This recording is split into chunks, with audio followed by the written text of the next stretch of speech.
So I want to talk about being a good journal editor. I think that's super important for everybody that is sort of thinking about this. I know that lots of people have sort of talked about this, but I thought it'd be interesting because I was doing some reviewing today and I could really see, I was sort of writing as well.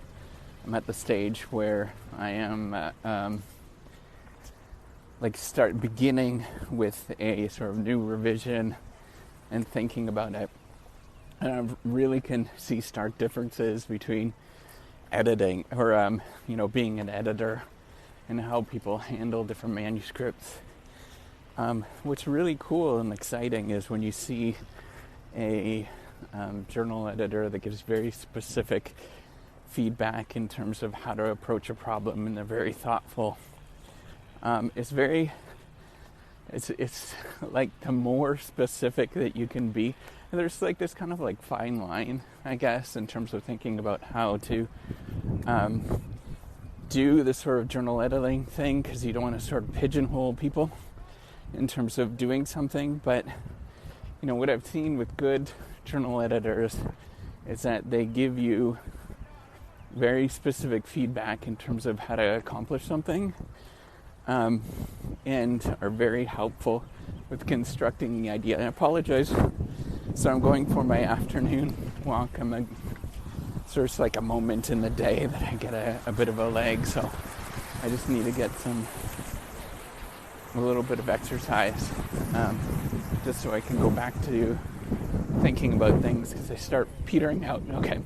So the key thing is to be quite focused in the feedback that you provide, but then also help to, create a conversation where people can sort of see what you're about or see what the paper's about in a broader literature. It's really fun to see that. And part of that has to do with your own writing skills or what you're about. If you hand in something, if you sort of give a paper that is not quite there, doesn't really sort of make sense, then you're more likely to get a reviewer that is going to be completely off the mark, or an editor that's going to be off the mark. So it's important to work at the paper first, get that story down, and then have that so you can hand it in and get really good feedback. But then the editor has to sort of see the potential in what you're doing.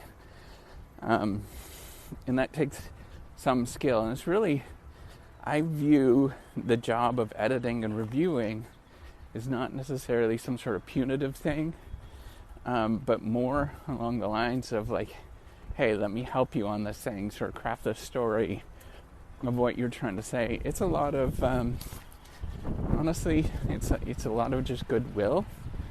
When people do that, you can sort of see what happens when there's different styles of editing in terms of what people are willing to do, the amount of goodwill that they're providing, because it takes an awful lot of work to think about things. You can see some people being very thoughtful with it, and you're very fortunate to get that, because it doesn't happen that often. Often you get kind of really unusual feedback, or just not very helpful, and you have to sort of make sense of what it's about. But that's the important thing, is to sort of have this vision, is that you're trying to be helpful, not necessarily punitive, but just helpful to craft a story so that they can sort of see the broader story of what you're trying to do. And it's super cool to see that whenever you see editors that do that. So I just wanted to point out, imagine yourself when you're in this role as a reviewer or editor. It's you're just helping people out and helping them sort of tell the story that they want to do and want to say, and so that there's more clarity that's being said, or there's more clarity in what you're trying to actually do. I think that's going to be very beneficial if you have this mindset rather than a punitive mindset. in the sense of like, hey, if I was on this paper, this is what I would sort of think about, and this is what I would actually do.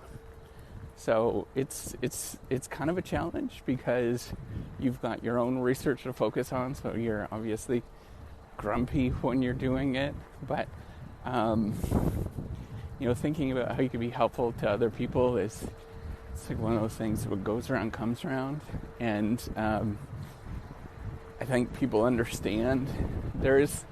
So here's the thing with like editing and reviewing that people don't get, is that there's kind of like an underground community where everybody kind of knows who's good in terms of being helpful, and so the different journals understand that who's good and who's not in terms of the feedback that you're going to get, and supportive and those kind of things that are really, really helpful.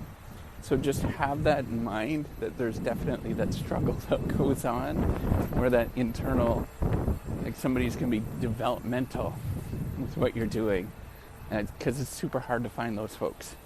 Because again, most people are self-interested, and they're really focused on themselves. So finding people that are developmental and finding editors and reviewers that are developmental is a challenge, as you will find out. All right, take care, and have a wonderful day.